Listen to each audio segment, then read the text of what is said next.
and it is hard to give up when you know that there's so much to do and you've got the energy to continue. So as long as my wife, who is also a deputy principal of the high school, continues to work, I will continue the work I do. So I'm here to talk to you about a project that probably came out of that almost 50 years of education. I'm going back to do some research at a school that I started my high school career in 1965. So it's interesting going back now almost 60 years to that school to see what's changed. I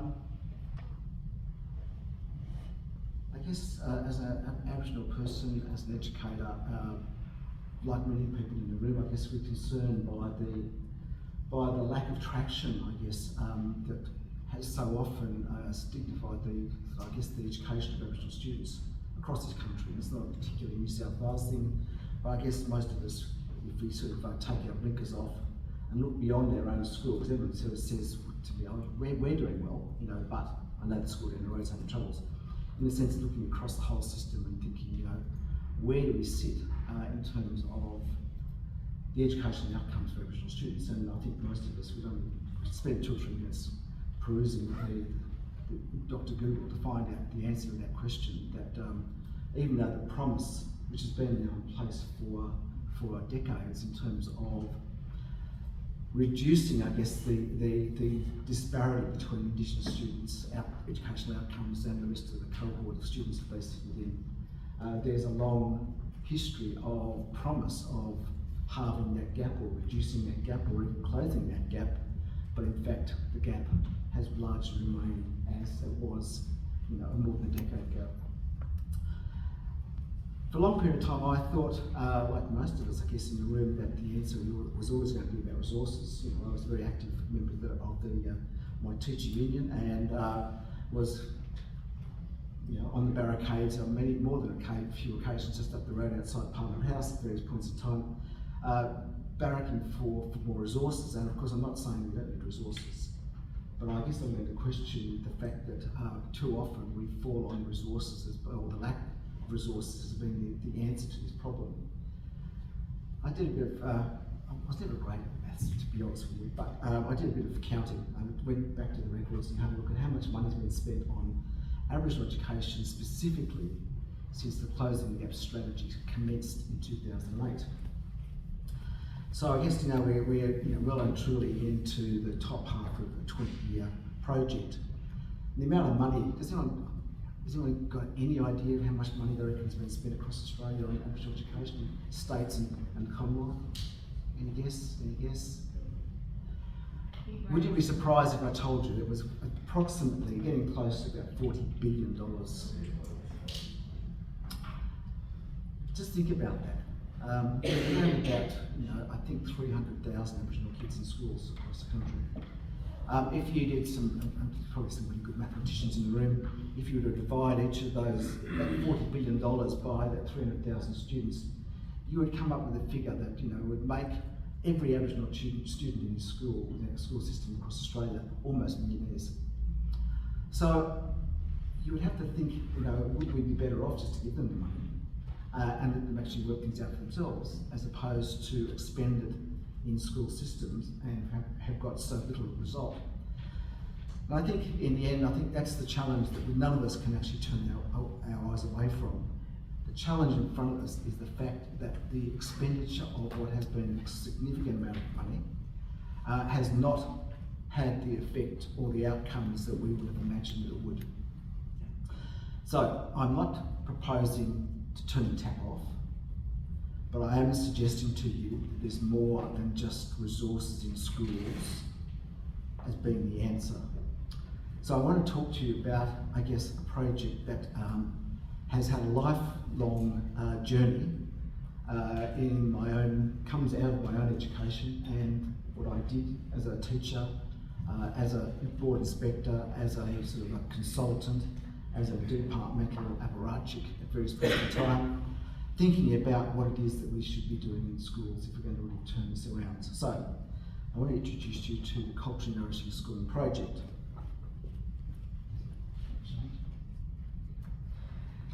Obviously, I wanted to commence my talk, and it was lovely to have Sue's introduction to us in terms of the acknowledgement country.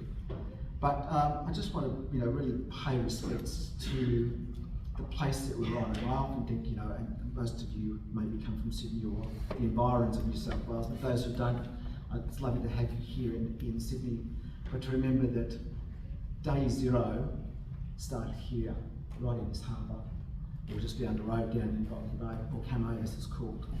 And I only say that because, in a sense, I'm not trying to sort of, in a sense, elevate the impact and effects of colonisation on Indigenous people as being worse in this state than anywhere else, because I'm not. I know that every state and every territory and every location, every town has its own history, and that history has never been a particularly good one. But I do want to acknowledge and pay our respects to the elders of the land which we're on, and it's multiple. It's in the sense why we acknowledge the Gadigal people. I often think of those who are just across the other side of the harbour, the Camaragal people, or the people where I live, down the Vigigal people, just on the Georges River. And of course all the other clans and custodians of the land on which the city of Sydney is on. And there are 17 clans, in fact, of the various tribes that lived in this space. We recognise their contribution to the life and education that still resides in this country. And it's a beautiful photograph, isn't it? I love that photograph and I guess we've all had an experience of flying into Sydney at some stage when we've been overseas, and the thing that really strikes me is just the tree cover of Sydney. It's an extraordinary part of the landscape of this environment that we live in. I also want to acknowledge where my own family originated, and if you can look at the map there, you can see that the Gubbi people, in fact, generally did reside in the space just north of Brisbane, up along the coast, and skirting just slightly around the inside of what is now Fraser Island, and out to the Glasshouse Mountains, so in that subtropical space of north side of Brisbane. I just want to pay my own respects to my own family, the ancestors and clans of the Dharawal and Eora nations, but also I want to acknowledge their wisdom, their custodianship, and the endless strength which is ever layered over the dreaming and fixes itself in the country and its waterways and skies.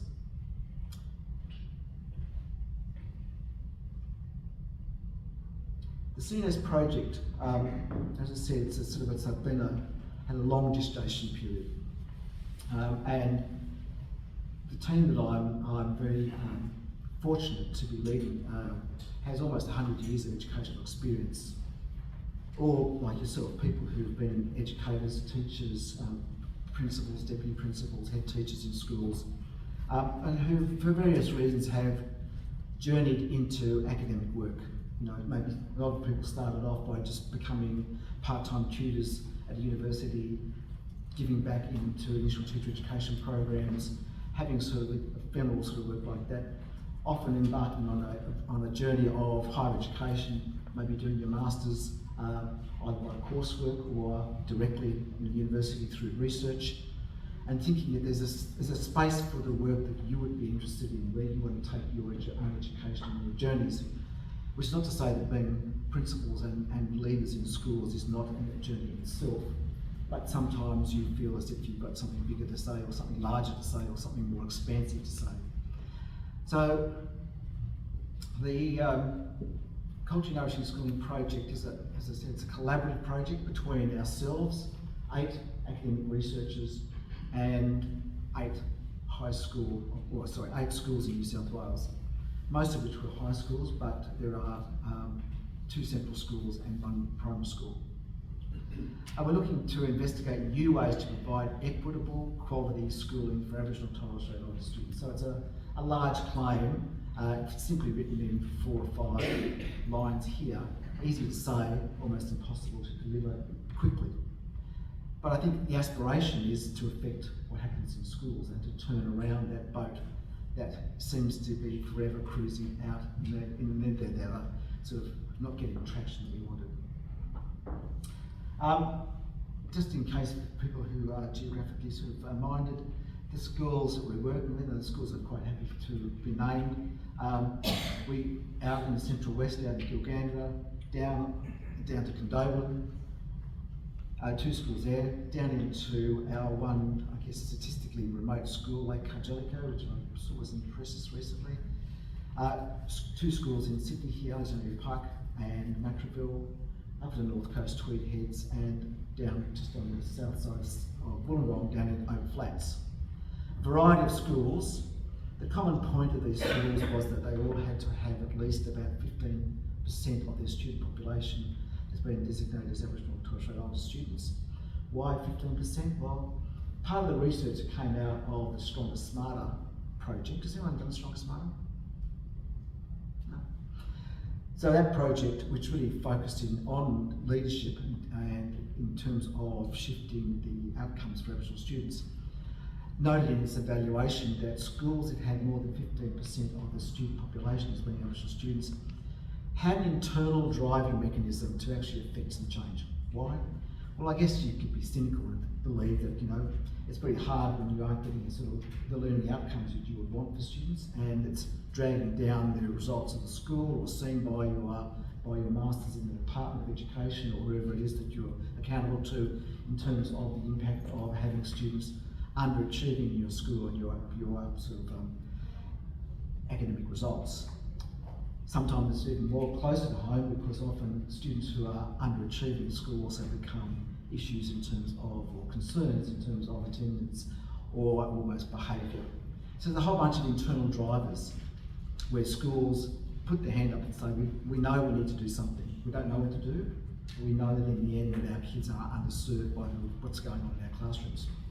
So we chose that figure, in a sense, drawing on that research that said that was the sort of the point where schools all had at least had an interest in actually engaging with us. The photograph just gives you a sense of the project itself, and we are lucky that we started off the project with no funds at all, other than I think I was using some of my own resources for the university, and on the basis of that we started the project with a $40,000 budget. We were lucky to gain some traction with some philanthropic resources, and that meant that we were able to then start to employ people. The schools themselves have all significantly put in resources, not financial resources as in hard cash, but in terms of in-kind resources, in that all of the professional learning, of course, utilises the school's own internal resources for that. And in the first instance, we employed or gave schools money to employ cultural mentors into schools, but as that resource finished, the schools have picked up that resource and have seen the value of employing people who are not AEOs but have a different role in the school to work with teachers to effect change. So the people in the middle are the researchers, the research team. The people on my right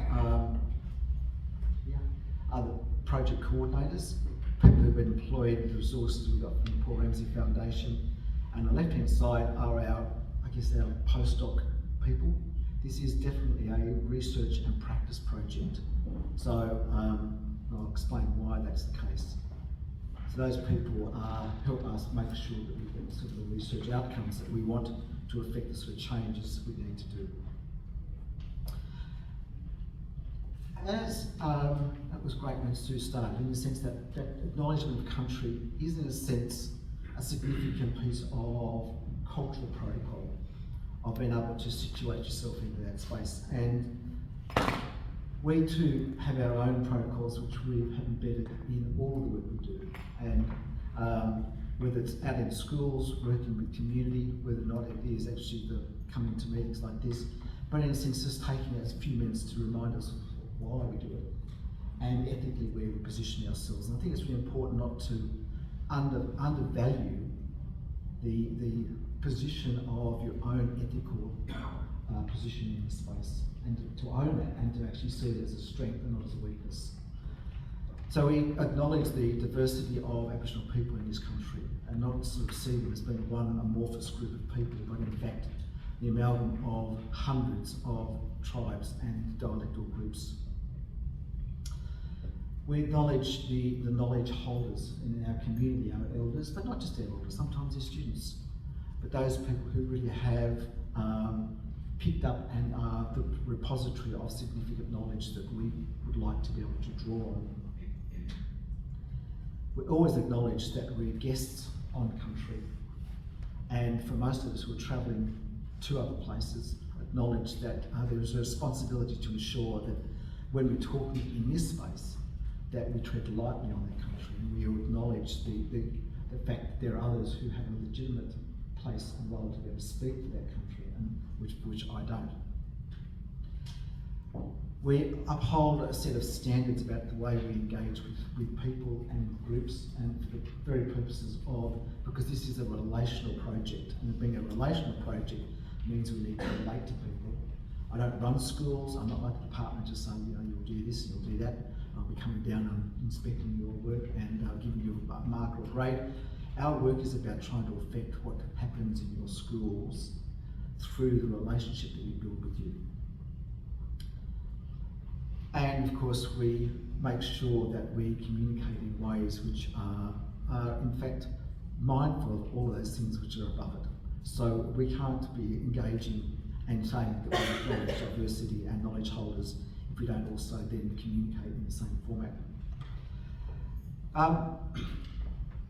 So we all see that the project drew on the experience of, the extensive experience of those people who've been working in the project.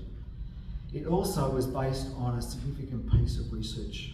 So in 2016, I submitted my PhD at the University of Newcastle, and I retired at 59 3/4 from the Board of Studies and went and did my PhD, and I was interested in school community engagement.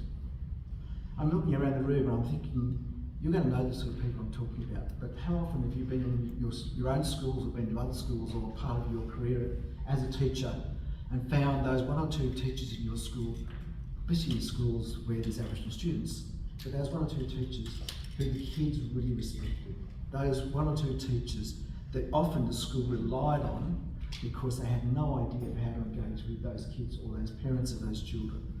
Who want those teachers who often saved the bacon of principals when things were going pear-shaped, and they came in and said, this is the people you need to do, this is what you need to do, these are the people you need to talk to, you need to back off, you need to do this, that and the other.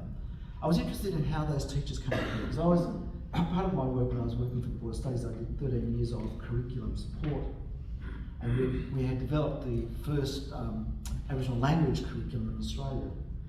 And we were taking out that curriculum out to the school, where you would imagine our communities would want their kids to be able to engage in their own local languages.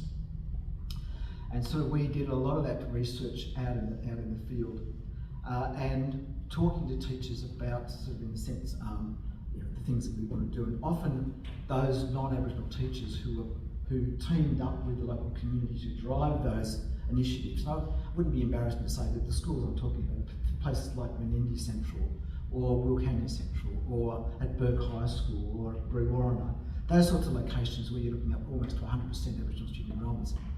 And I was interested in those teachers. How did they come to be? Who made them? Were they in a sense born like that? Did it happen at university? Did it happen when? So my academic journey was really in the sense of trying to chart that in terms of trying to find out about those teachers. Now, I probably could have saved myself 6 years of angst and writing 100,000 words to publish a PhD, because I think I probably knew, like you might know yourself, that those teachers often get made by their interactions and relationships with the community. That often those people come, and they often start with a really good heart. They've got a really fine sense of social justice and they want to do stuff. But how they go about doing that, how they build those relationships, only came about because of the relationships that were forged between those teachers and significant people in the community. It might be the AO at the school, who they worked with in the classroom and built a relationship. And over time, that relationship meant that those teachers were given information about the school, about the kids, about the community, about its history, to give them some insights in what was going on in the school. It's not magic, is it, when you really think about it? We all depend on people to tell us what's going on. We all depend on people giving us insights into our families, especially for those who are coming into a community where you weren't born. How do you know what goes on in that school? What's the history of that location? Go and behold, that's what I found. But in fact, those people were totally dependent on their relationships with community people. So, after I finished, I went to Macquarie University, and I promised the university, because I got a scholarship to be a postdoctoral fellow at the university, I thought, oh, this is a fantastic gig. I'll promise that in 3 years, I have 3 years to do this, I'll write a new sort of plan for how education should be reconceptualised and how it could be delivered to Aboriginal students. What did I do that on? I based it on, I thought, well, I'd actually done this 6 years of study. I actually had read hundreds, if not thousands, of pieces of literature. I had, at that stage, you know, I had finished 35 years of education in schools. I thought, yeah, I know shit. But what I think that really irked me as a teacher was hearing, you know, and being a teacher in a staff meeting, and the principal comes in, been away, this is your life, coming in, having been to had 2 or 3 days of principal's conference, some gurus gets up and says, we're going to do this is the magic, this is going to make all the difference in the world. Principals coming back and say, we're going to do, and they just took on what they've been told, and they started to make these changes without ever really thinking about what the consequences were, how to do it, what the impact of it was. So ill-informed policy and how it gets then delivered in schools is the bane, I'm sure, of you, and certainly is the bane of most of your colleagues in schools. You know this to be true. If there's one thing that teachers have said over and over again through the teaching unions and individually, is that the churn of policy in schools is one of the most debilitating things that affects your capacity to be a teacher. That does not mean that good policy should not be implemented. I'm not suggesting that. But what I am suggesting is that too often policies are being delivered in schools based on what? And what we're told often is that what's been based on is research. Now, who's going to go away and actually say, you know what, I might just check that research? Most of us don't. We don't have the time to do it. We don't even know where to begin and how to begin and what you would look at. So what worked for me as a teacher was that there's too often these policies were being passed down based on research that nobody that ever came and said, and here's the research that goes with this. So this is why we're going to use this model of literacy, or this model of numeracy, or this model of something else, and here's the research that goes with it. And on the basis of that, we're going to do this. It would make sense. But they don't. So part of my thinking was, even though I'd said I was going to write this new thing about Indigenous education, if I actually put pen to paper and started writing it, I'd only be doing exactly what the department had done to me as a teacher and to my colleagues and to my family for the last goodness hour how long. So, at that point, I thought, I stopped and I said, I'm just going to actually go away and actually look at the research. I'm just going to check the research myself. What I was interested in is, and I guess you're all in the same boat, we always imagine that there is some school, somewhere, some mythical school that's got it all right, that has done everything that you would want, and is now getting the fruits of their labour in terms of the impact, in terms of kids' engagement, kids' happiness, kids' educational success. Surely, somewhere in Australia, that school exists. Surely. Now, that's not to say that school doesn't exist, but what I was interested in is looking at where researchers have been into those schools and done research in those schools and written that research up. So I know it's in a sense, I'm not saying that the school doesn't exist, but I thought, if that school was that good, I would have heard about it. Somebody would have heard about it. Somebody would have gone in and done some research in the school to find out why. Even if it was just a report from the Department of Education telling us why it was so good. So on the basis of that, I went around and found 13 other, maybe slightly unwilling sort of participants who would support me in doing a really deep dive into all the research. So I thought that would take us about 6 months. Actually, it took us 2 years.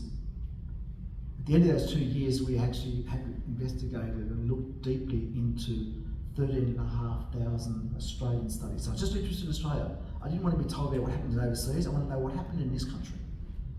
Who's done it well?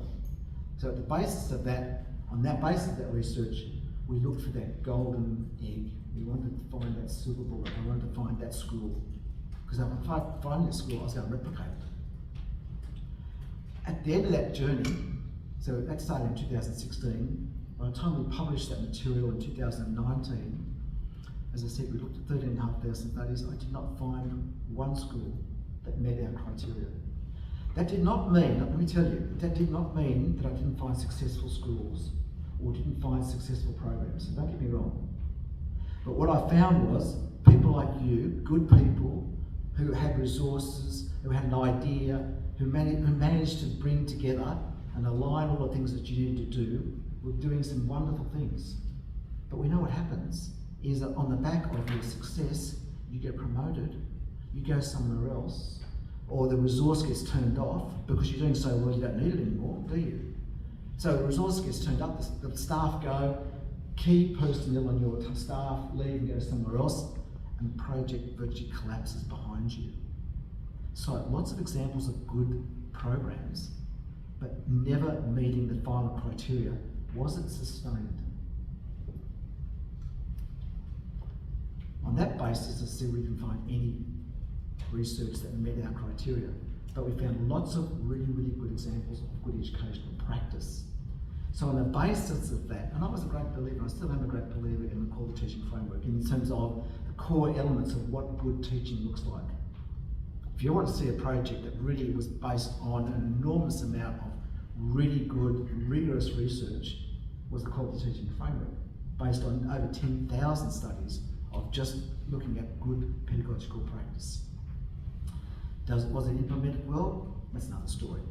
But the research itself and the elements were a good judgment around what good practice looks like.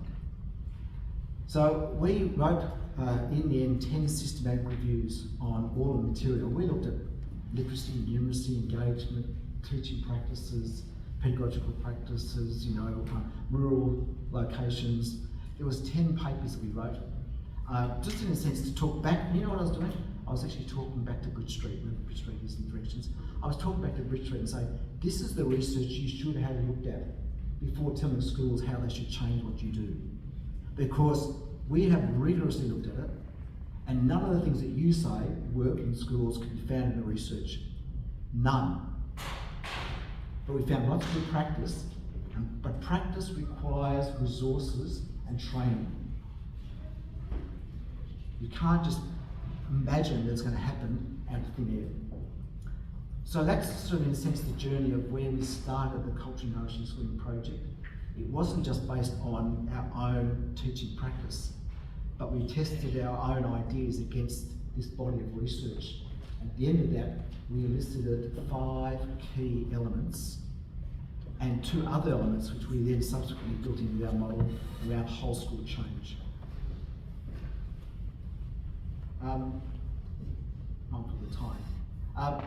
The questions that really guided this project, were these 3 big guiding questions. As I said to you, this is a practice research project. Even though we built it on this body of research and built it on this body of sort of experience, we needed to test ourselves and make ourselves the centre of the gaze in the sense of, have we got it right? And not just assume that because we've done all this work, it is absolutely the only way forward, but to test ourselves against the sort of work we're doing. So, asking ourselves, to what extent has our professional learning strategies impacted on teachers' professional knowledge and pedagogic capacities? So, you'll notice we did not make the promise of changing teachers' capacities in classrooms to effect a change immediately. Why? Because one thing we know from the research is you cannot get teachers to effect significant change in practice unless they actually change their internal views about the value for what they do. You can't just make someone do something if they don't want to do it. If they do it, they'll do it very grudgingly and they won't do it well. You know that. In the end, the teachers who buy into your ideas you have and really give all to it are those who buy into its fundamental values and beliefs that go with it. And why have we spent so much time on that? is because if there's one area of education where there has been a mismatch between teachers' work and the students in front of them, it's in Aboriginal education in this country. The level of resistance between teachers, schools and Aboriginal kids and their families is significant. You know this to be true. You've only got to look at the number of Aboriginal kids year by year who are suspended out of schools and look at them in terms of their percentage in schools and the percentage of kids who are suspended to know that it is really significant. It's over 50% across the country. So, we're interested in changing hearts and minds. But that doesn't mean we don't do teaching and learning work as well, but we spend a lot of time testing ourselves against our capacity to really affect what teachers do and why they do it. From that, of course, then we look at particular strategies themselves, and we look at how they work in collaboration. So this is the whole school project. It's not about coming along and just teaching you how to suck eggs on one area of your school. What we know is that if you're going to change education and shift the way it works, then you need to think about the school as a living entity. You have to look at from yourselves as school leaders right through to the kids at the, in classrooms, out sideways beyond the school. What's your relationship with the families and communities? How do you make them allies in the work that you do? And how do you bring them with you? So that in the end, in the spaces that you never are probably, but thinking about if you could surreptitiously hide in the queue at IGA on a Friday afternoon and the kids are there milling around in the shops and mum and dads are in there doing the shopping, are they talking about your school? Are they saying, you need to get to, I saw Granville Primary School or somewhere, you need to get to that school because they're doing fantastic things. My kids are coming home and telling me this.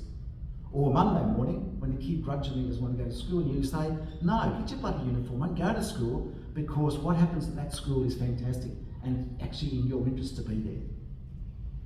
You don't tell me that parents who send this, pay $40,000 to go to local private schools around here aren't saying the same thing to their kids. I'm paying good money for this, you go. I'm not staying home. I have high aspirations for you. So, this is the model. And it's complex.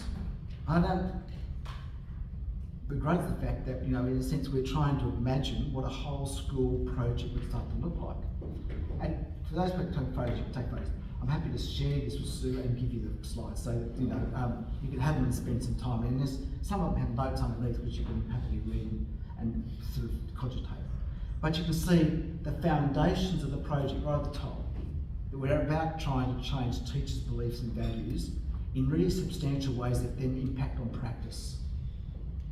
Okay? So we're making that connection between how teachers imagine themselves as teachers, their capacity to do teaching, learning work, and then changing that practice in classrooms by supporting them to do that work. So we're fundamentally about changing professional views about the things that teachers do, what they see as classroom practice, and good practice. The one area that we, in our thinking, which hasn't changed, but I'm telling you, is the hardest thing to do on this whole model. And you can see I'm here trying to affect your brains. The thing that is hardest is about looking at this issue of identity, language and culture. Trying to get language programs into school, local Aboriginal language programs into school, is next to nigh impossible unless you have a fantastic relationship with your community and you're in for the long haul. Not just like I ring them up and say, can you come up at a year 3 class and I'd like to do some language for 2 weeks? Come on, send an auntie up and do some work with me. That's never ever going to work. It's a long-term project of building relationships with the families and communities, them trusting you, you making a commitment to them to do that sort of work. But what we know is when it's done well, there is nothing more powerful, I'll say it again, there's nothing more powerful in your school to really affect the engagement of kids in your schools if you can do that work. That work is the most powerful thing you can do. Kids want to see not just the footprints down the footpath, the mural on the basketball court, the flag flying on the pole, All things are important, but they virtually do naught in terms of really engaging with kids in terms of their sense of identity. Identity work comes when kids really felt that they belong in that place. And so the last one, I don't know why I doubled that up. And the last one about this is about changing relationships. Changing the relationship between yourself as a school and the community outside. And we're going to come to that in a minute. Those overarching approaches, you can see, that we're institutionally looking at the institutions. You notice that I don't know what I've done. I've got a fat finger and I just pushed the button. Just try pressing the space bar. There we go. It goes to sleep. Thanks, Nick. No. So you can see, none of this work is about trying to blame teachers. I'm sure you have too. Over being blamed for the causes of the failure of systems to affect the change that need to be made. Doesn't mean we don't have to work harder. I'm not saying that. What I'm saying is that it's too easy to pick the lowest hanging fruit, and in doing that, ignore what's above it. And I'm interested in what's above it, because we all know that what's above it is the cause of what happens in your schools. So, we are thinking seriously about the issues around from the department. I'm trying to get some money out of you, but I'm probably not selling myself very well in this. But we are talking about changing policy and practices. Okay, really be honest about that. And thinking very clearly about the curriculum work that we do. As I said, I spent 13 years doing curriculum work. And I in the end, I did the work that I'm now railing against because it was too easy just to write or support documents and sample units of work and give you pretty pictures and resources to use in classroom and think that you're actually doing real educational work in terms of teaching Aboriginal kids about themselves in curriculum. So for my sins, I've got a Commonwealth-funded ARC project on curriculum and really looking deeply about the sort of fundamental issues of curriculum and why it doesn't work for us.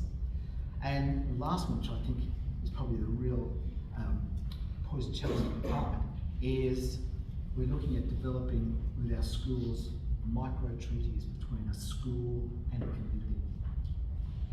It's revolutionary stuff, eh? Where schools actually talk to their families and communities about the long-term relationship between a school and a community that goes beyond your time as a principal. There's nothing more debilitating. You've seen it yourself. When things are going well and the principal goes and things collapse and someone comes and says, yeah, the principal has a good idea, I don't like that, we're going to do this instead. Throwing out really good ideas or ideas that have gelled in a school over a long period of time. I'm not saying bad things, but when things are going well and somebody comes along and just says we're going to change the direction, and parents who invested in what's going on in your school see themselves totally ignored around those decisions. So looking about what that long-term relationship will look like.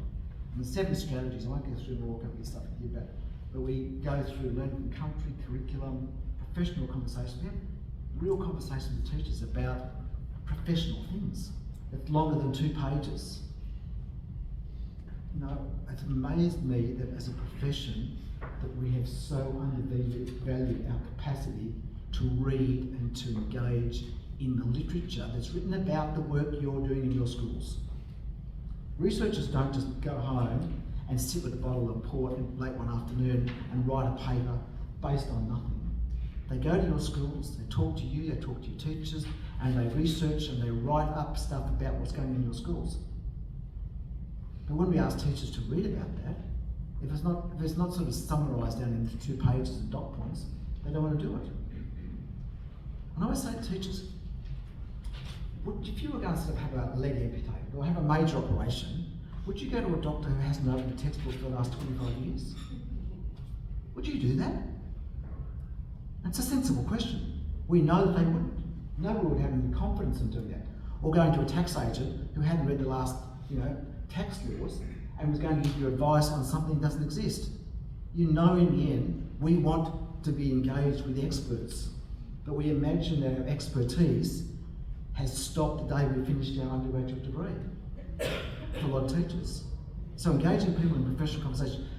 The research we've done says that at the end of the year, those professional conversations with teachers, in fact, has been one of the biggest elements of things to engage them in their own work, get them to really think about it, because we challenge them in terms of the work that they're doing.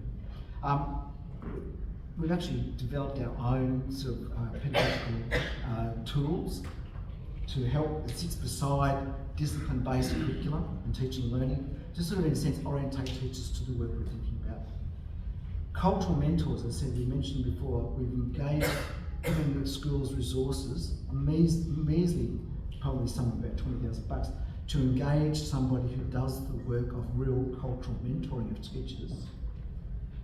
Not the work of AEOs, you know, which all that return to school stuff and the, you know, sitting in rooms with naughty kids in classrooms, but the actual work of supporting teachers to do work has been one of the most significant things that this project has done.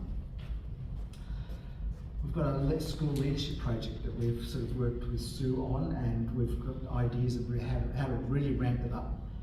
We knew it, but we didn't really have a good strategy for it. But we know that in the end, we cannot bring about any sort of school change without principals being not only 150% on side, but actively engaged in the work. You know yourself, if your staff are doing something really significant in the school and you show an interest in it, you know how much value the teachers then think that you've got for the work that they're doing. If you want to support it, then you need to engage with it. So that's the sort of whole project. That pretty picture, in a sense, gives you some idea of how it articulates together as a holistic model. So we only just did that just to sort of show that it is actually a holistic model.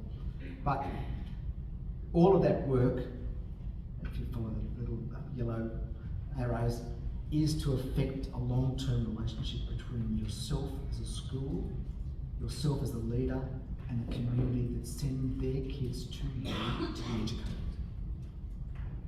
That's the end game. Because if you get that right, everything that happens back in the school does itself. Why do I say that? Because it was really interesting. There's a wonderful project that was being funded, a 7 or 8 year project in New Zealand. And that project absolutely said they refused to do any research that showed the effect on literacy and numeracy until they got the structures inside the school right. Because they just said back to the system, literacy and numeracy is the outcome of good teaching. And while of course you need to have good programs, things like that, it was never about yet another form of literacy program. It was about schools doing schoolwork well. When schools do schoolwork well, kids are literate and numerate. And at the end of that, and they had they had 100 schools in their project. After 7 years, they went back and they did not do any literacy and numeracy program. They were all about whole school change. They went back to all the schools they've been working with, looked at their results, did a really big mathematical, statistical sort of analysis, and what they showed, fantastic gains in literacy and numeracy. Fantastic. That was actually done by a bloke called James Laverick at Newcastle University and Russell Bishop in New Zealand. It's a paper worth reading because it just shows in the end that literacy and numeracy work, yes, it's a core business of schools, but it's the outcome of good schooling. Because all those schools did not have the same program. They all had different literacy and numeracy programs, but they all showed significant gains. Keep that in mind when your boss tells you about doing that literacy and numeracy program. Another way of just thinking about that, changing long-term relationships, making a commitment to close that gap, making a commitment. This is the long haul game, which goes beyond me, but that's our game, is for your kids to be able to send that school, whether it's those 80 or 90 Aboriginal kids at Lake Cargellico Central School, a remote school with the sort of resources that you cry over if you look at sort of how poor that school is. But to be able to say to those kids, you have the right to be able to get the same educational outcomes as kids in other locations. How about those who grew up in country towns? Who went to a country high school or country primary? Excellent. Fantastic. It's really good to see people, from the country sort of because do you understand what I mean? What that means about the good things about country education, but also the downside in terms of that resources, and then those remote schools, the churn of teachers, of course, is debilitating. just very quickly, because I've said it before, the cultural mentors were really important. If you had one thing you wanted to do in your school and you wanted to start off, the very first thing I would do is suggest to you just spend park $20,000 of your money and find someone who can come in and work with teachers about mentoring them as educators and as members of the community. They don't have to be teachers, but you want people who can build relationships. It's all about relationships, eh? It's all about relationships. You know yourself. I'm sure your front office works really well when the relationship between you as the principal and your front office staff is really good. And that's the sort of thing we want to. These are some of the things, so these are just some of the pictures of the cultural mentors we work with. And I can tell you a story about every one of these women. They're all women. But it's about sharing local histories. It's about connecting teachers to a real group of people with a real history.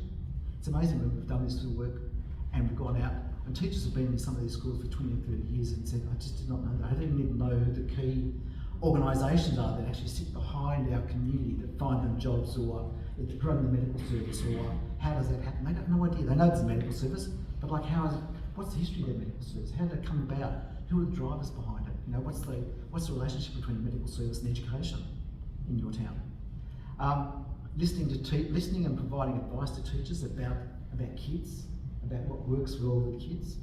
So they're not there to tell teachers how to suck eggs in terms of how to teach mathematics, but they are there to teach teachers about how to engage with kids in classrooms. So we engage with these people right across the year, and they're an active part of the whole project, and have become really good friends of the teachers that we work with.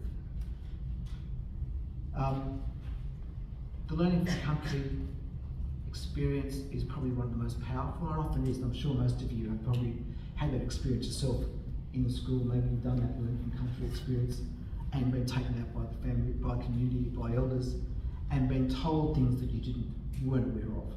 And that history is really, really important.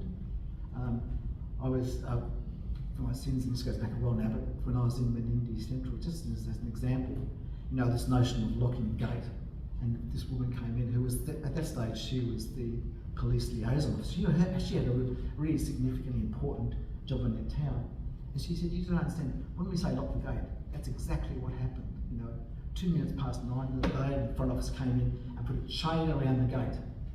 The kids were not allowed out of the gate, and parents were never allowed inside the school. Never. Could never make an appointment to come and see the principal. There was this disconnect which was significant between the school and the community. To actually go out to a mission and find it, so, yes, there was a mission in there. Oh, right. So how come it's so far out of town? How do they get to the shop? You know, because under law it had to be at least 5 kilometres from the police station as a minimum. You know, and seeing where it is. So there's no water here, no running water, there's no tap, there's no toilets, none of that. No shop, no nothing. To sort of hear that history and then find out which families, the kids in their schools, so that's where your granny lived. Because we know, and thinking back, looking around here, you know, we're all at a particular age, we obviously have to sit down and talk to our grandparents or our parents, or maybe now your kids and grandkids are talking to you. But the history that's transferred around those stories intergenerationally are really powerful. Really powerful. So what happens to those grandparents plays out in your classrooms.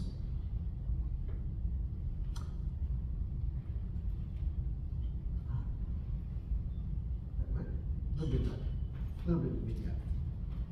Today we are doing our learning from country, and we are currently at Yarra Bay House. Today focuses on 3 things: our country, our voice, our history.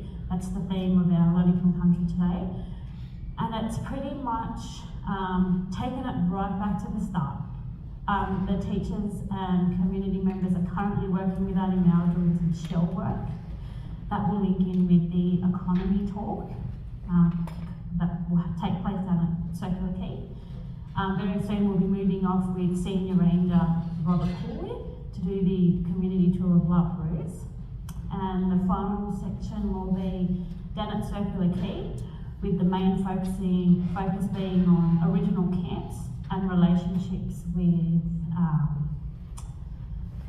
sort of the colonial people and the truth around the movement between camps and country. This is really good for the teachers to come to community, to learn about our culture, to get involved and to learn about the shell work and how it all began. Yeah, so it's really good. It's eye-opening for them. I love it, yeah. Yeah, it's good. It's been really important to be part of the Culturally Nourishing Schools project as an early career teacher, because I feel like we often leave our pre-service teacher education feeling like it's a little bit daunting to engage with Aboriginal education. I feel like I'm a little bit blessed as an Aboriginal Studies teacher. I have learned a bit in my pre-service teacher education. However, the Culturally Nourishing School project has been invaluable for building a connection with the local community, which I think has been helpful not just as an early career teacher, but for all teachers, especially teaching within a new community. You really do need to build those local connections, and Culturally Nourishing Schools has been fantastic for helping me do that.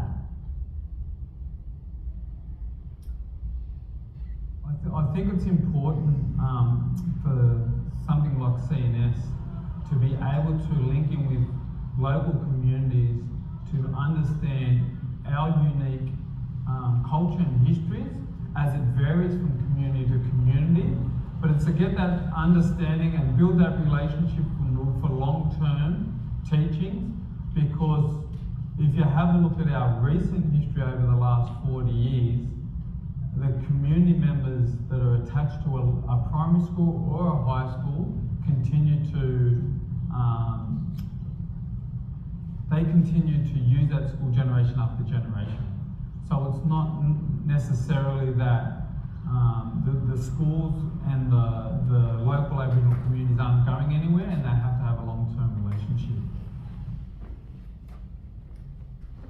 Ray Gray is the new president of the CNS. So I mean, Ray is a local from Margaroos. It's interesting to have his take on the project. I know I've spent way too long talking about stuff. Very quickly, I think the diagram on the left-hand side, when we wrote it, at the end of these systematic reviews, and I said there were 11 papers, 10 reviews and a methodology paper. We wanted to actually, sort of in a sense, try to think about what have we actually learned. And when we went from those into a sort of a big summary paper which we wrote in 2020, we decided we'd sort of try to put some sort of metaphor, some sort of physical metaphor for what it is that we thought really was the basis of the work we're going to do. And that diagram, which is a flower. Those from Sydney, of course, we know. Sydney, and we certainly know the flower. It was a flower that my mother used to go. I know she used to do bad things, but she'd go into the bush and come back with a handful of flowers because she loved them. And in a sense, they were always sitting on my table because they're a really most nondescript looking flower, or it's a plant. I mean, in a sense, it's a very ephemeral sort of bush, but it always had such a beautiful, soft yellow, greeny, yellow, white sort of flower on it. These little green tips on it. So it always struck me in the sense of its resilience. Really stuck me as a great metaphor for the project. But you can see that the project itself starts from this notion of positioning a school, and I can't really say this strong enough because we all do this acknowledgement country, and you're probably thinking like, you know, we're over it, what does it do for us? But I think when you really understand about what this notion of country really is, if you really understand that, then you understand why it needs to be right from the top. Acknowledging where your school is and what that history is your first jumping off point in terms of this connection between you as a school and the families you're sending your kids to. Those three elements are the things that we guarantee. We're about cultural mentoring, affective, we're trying to change, you know, the hearts and values and minds and views of teachers, and we're talking about cultural inclusion. Those things around the pedals are the things we guarantee. In the end, if it's done well, you can see we're guaranteeing, you know, high learning outcomes. When you get it right, your kids will do well. And it's got nothing to do with us, it's about the relationship your staff have with kids in classrooms. how effective their teaching and practices are, their understanding of curriculum, the things you need to push back on to do well. But we're also mindful that your communities, your schools sit within communities. So one of our schools, the community voted 80% against the referendum. And people in school, how do I go down the street? We're talking about a small town of 3,000 people. The people who voted against it, the people I meet every day at the bread shop, at the coffee shop, at the butcher. People who say hello to me, but they couldn't give me the time of day when it came to voting in a referendum about acknowledging me as a First Nations person in this country. So we're mindful that these things are ever present. We should never think that racism does not exist in this country, because it does. And the effect of colonisation continues to play over and over and over again like a broken record. But we know that there are things which are strengths, and all those things underneath are the things that we're asking you to think about. What is it you can do in a school that actually value adds to that and connects to that and builds that as a strength to support teachers to do good teaching work? Right? That's what the project's about. I've just picked a few of the practices themselves. Professional learning strategies. As you can see, all those elements, we come in across the year. We work each term with the teachers. So a school puts up between 4, 6, and some of the larger schools have put up more teachers until they realise, of course, that they needed to actually find the money to have them casual teachers come in. When there were casual teachers, of course. I know that's a massive problem. But so some of our schools do not have any casual teachers, none in the whole town. So we've had to do our professional learning, getting at school at 7 o'clock. And so the principals need to have that relationship with the staff and find ways of paying them back for teachers to come in at 7:30 and work through to 9 o'clock. And then to continue at 3:30 and go through till 6 or 7 o'clock to do the spot time, because it takes time to do good professional learning. It's not something you can just do and say, I'll read this paragraph, answer these 3 questions and you're right. I want us to concentrate on pedagogy, because I know that in the end, if you're thinking, what is it we're doing actually with classroom teachers and their practices? We don't shy away from the fact it's not just the good feel stuff. We get there and talk to teachers about practices of teaching. And to do that, we need to actually develop our own understanding of what good practice looks like. So we're basically using a sort of a model of, I guess, the sort of quality teaching framework model. I know you're looking at time. I'm just going to keep on talking. But we're using a model of professional learning about teaching rounds in the sense, and so it requires people to come in and sit down, listen and watch and observe and give feedback on lessons, which we also then participate in. And the cultural mentors are in. It's fantastic when a cultural mentor sits in the classroom and isn't observing about, in the sense, you didn't get that sum right, or whatever it was.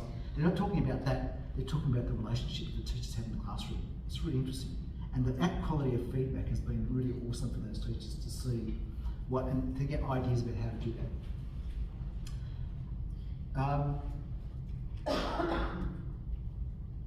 Part of our sort of pedagogical framing really has in sense to try to think, and probably maybe read if you've done any other further study about relational pedagogic practice. So it is definitely a relationally orientated pedagogy, but specifically guided by the histories of the relationship between Aboriginal people and education. Remembering that 1972, I'm looking around here, a lot of people were born all before 1972, was the year when principals did not have the right to exclude Aboriginal students from school. 1972, an Aboriginal kid could be actually denied access to a public school in this country, in this state, if a parent complained about a child in your school. Not about them bullying, not about physical violence, but maybe they had nets, or maybe their parents were drunk, or maybe they weren't in a school uniform, or whatever it was. And that happened. The records in the Department of Education are absolutely full of letters of complaint and principals denying education to schools. We do a lot of work in making that connection between curriculum and teaching and learning practice. You've got to understand, this is part of this work I've been doing on curriculum, there is a strong link between the curriculum and deeply embedded pedagogical practices that work against the interests of many kids in your classrooms. It's so deeply embedded that we don't even see it. We just believe that that's what good teachers do. When I'm teaching mathematics, I have to do mathematics in a particular way, or art, whatever. So the connection between practice and curriculum are absolutely intricately co-designed and co-developed. And it's very hard to pull them apart to see what effect they have. So we've been doing a lot of work trying to help teachers work their way through that. And also talk to teachers about, in a sense, liberating teachers to see them as agents of change, to be change agents themselves. Too often, when I think of, I came out of that sort of that period of education where it was about liberation, teachers taking risks and whatever, that sort of stuff. That seems to have been totally, I look at my two daughters, both who are in the first 5 or 6 years of their primary teaching jobs, and how much of their life is controlled by state-developed curriculum for which they feel they have no control over. You know what I mean? I'm seeing people not, you know what I mean? They don't feel as if they're professionals at all. That's sort of been taken from them. We have a leadership project working with people like you. How do you help principals and school leaders to be leaders when we're asking you to do, basically turn your schools upside down a bit, to do things differently? It's so hard when so much of the system is controlling your lives. So it's easy for me to say, oh yes, just change the way you do stuff, but I know how much of your life is controlled by the system, and challenges have been able to do that work.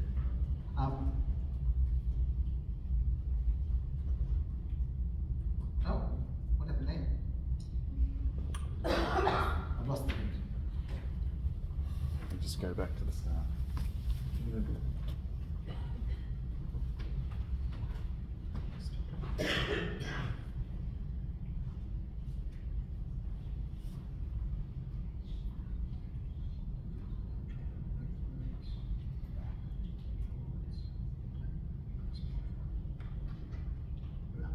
It's flicking over. Yeah, I think it's something else. Yeah, broken link. Yeah, it's okay. That little video, it was a little video which had Claire Golich, who's the person who's leading up in our work on leadership. By talking about the critical nature of leadership and supporting principals to do this one piece of work. So in the end, while there's so much in your life that you have to manage, there's lots of management stuff in your job, I know. But how to be a leader in this space is challenging. To really lead, giving yourself time to be a leader as opposed to just a school manager of resources and all sorts of things you need to manage. So the piece of work that we've set these schools in 3 years to do it was at the end of it to really affect a different relationship between you as a school and the families who send their kids to you. At the front I called them micro-treaties. We're giving it that sort of, why do we use that? Because it's in the sense of trying to actually really talk about the credibility of this thing.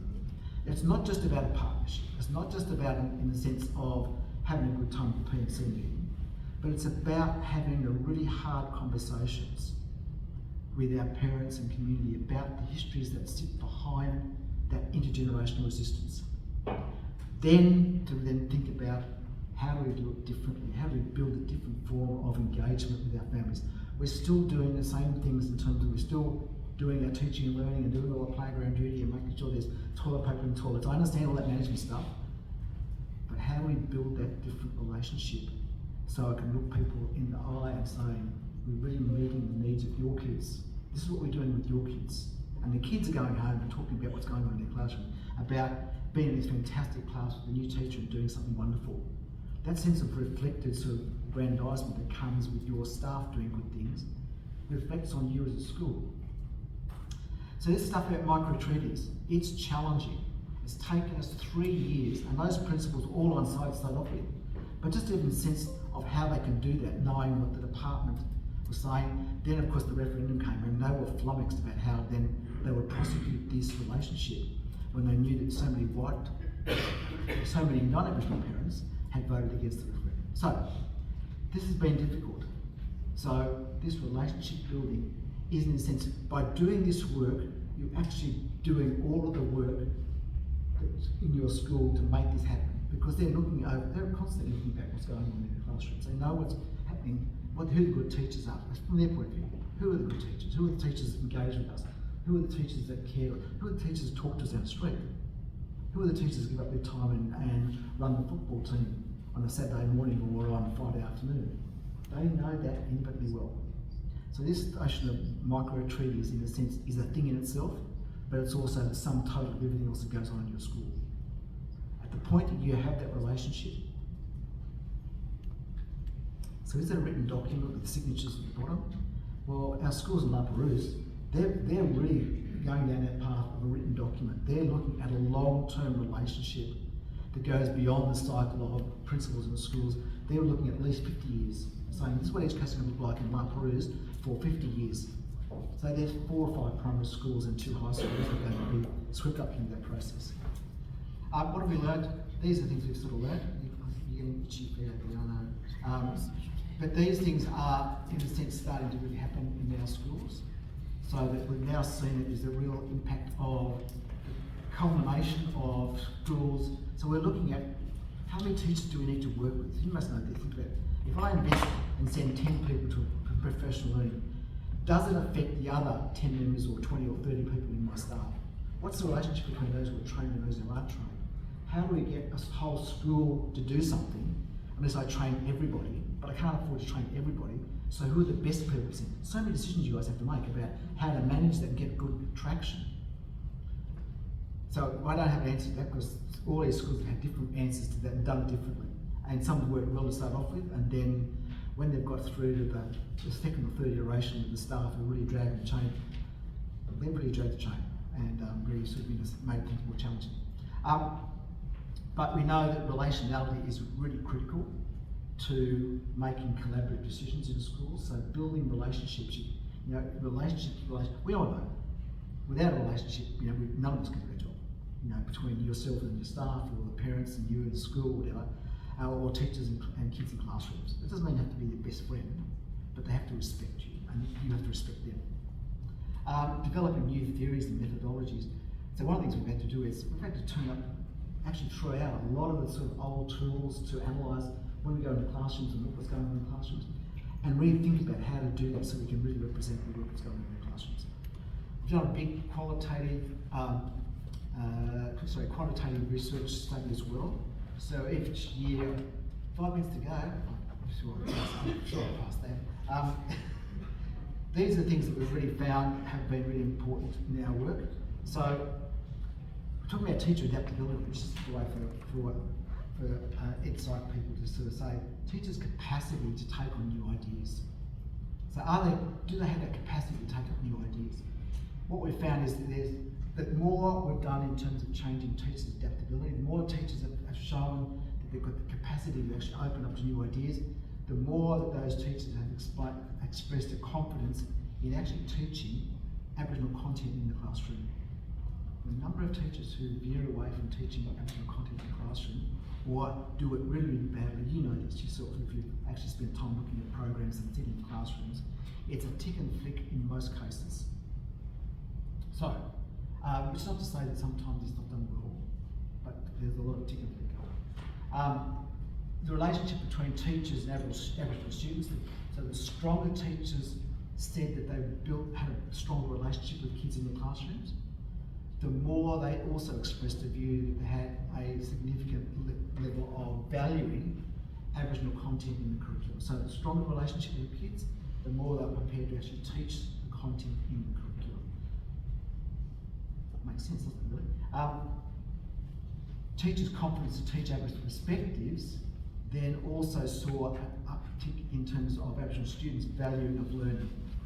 The number of teachers who said that they thought that most Aboriginal kids didn't value learning, didn't value their educational success is really quite frightening. And these are in schools where some of these schools have 70% of their students are Aboriginal kids. A fundamental belief that kids don't value education. So that has a huge impact in terms of if you think that kids don't value it, then why would I put the effort into it? Why would I actually sort of want to do something differently? And you can see with the 2 arrows, it was a more moderate sort of relationship between teachers' valuing of teaching those content and Aboriginal students' confidence to learn. So having a sense that the kids were confident in learning, was a really big hurdle for teachers. If they don't feel the kids are confident, then too often they fall back to, I hate to say it when you look at it, but they reduce the actual students' exposure to the learning outcomes. The number of times that teachers have been shown to actually be, reducing the actual content and outcomes in their curriculum because they think the kids are less able. So it sounds seductive, doesn't it? So dumb it down, make it more appropriate to the level of the students in your class, is the language you might get told, but often it gets turned into actually reducing the kids' exposure to the curriculum content that then determines their success at school. How can a kid turn up and do an examination when you've only given them access to half the outcomes? I think I've worn you all out. I've worn myself out. They're all the papers we're writing. My job is to try to actually absolutely, completely overwhelm the poverty of research informing Aboriginal education in this country. I'm really well informed, well written. These are all peer reviewed in Q1 journals, trying to replace that research by saying, if you attend to these elements and you do it well, you can actually make a huge difference. Teachers can actually be liberated to do really good work. Leaders, you are absolutely instrumental to this.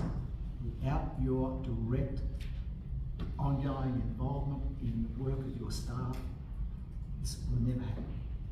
You'll leave the school as you found it, but that's probably not where you want it to be. So on the basis of that, thanks very much for, I'm sorry I've gone way out of time, but giving you some sense of the work we've been doing for the last few years.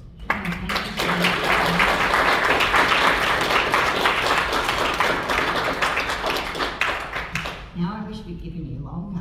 You tried to take less time because I could listen to you speak for far longer, Kevin. It must be very difficult to distill so much wisdom and knowledge into the short time that you've had this morning. And I know that our leaders will have many burning questions for you. I'm going to give you all 3 minutes to just chat at your tables and to brainstorm some questions, and then we're going to run our hot seat protocol. So if you can start on that, and I'm just going to talk Kevin through his role in that. Oh,